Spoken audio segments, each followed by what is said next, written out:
holiday break. And I was home and I was bored and I was lonely and I was online, much like children are now.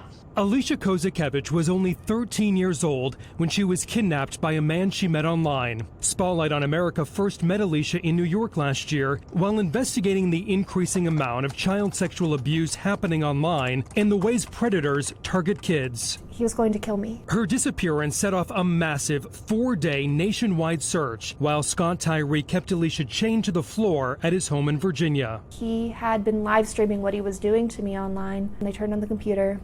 And there I was on the screen, with my hands bound above my head, crying, bleeding, begging. He will hang you by your arms. In 2008, she testified in Congress in support of legislation intended to prevent cyber crimes against children. Support the children.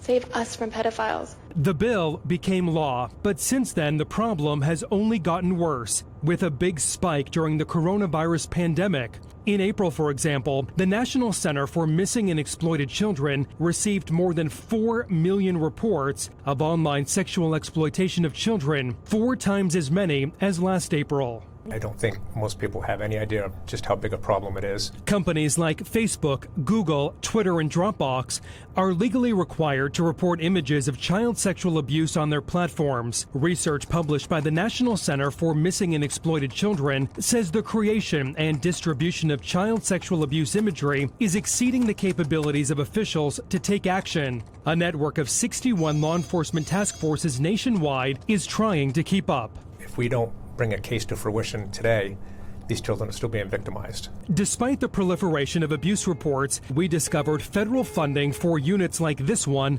is flat. In fact, numbers we obtained from the Department of Justice show funding is consistently less than half of the $60 million a year authorized by the PROTECT law in 2008. And not having that money from DOJ puts task forces like yours in a pretty tough spot. It certainly makes it tougher. We have to fund these task forces. This is happening. There are predators out there. Alicia is now going state by state, trying to pass Alicia's law to provide a dedicated stream of funding. So far, it's on the books in 11 states. My goal has always been to save one child. One child from going through what she did and becoming another victim of internet predators. I'm John Chrysos for Spotlight on America.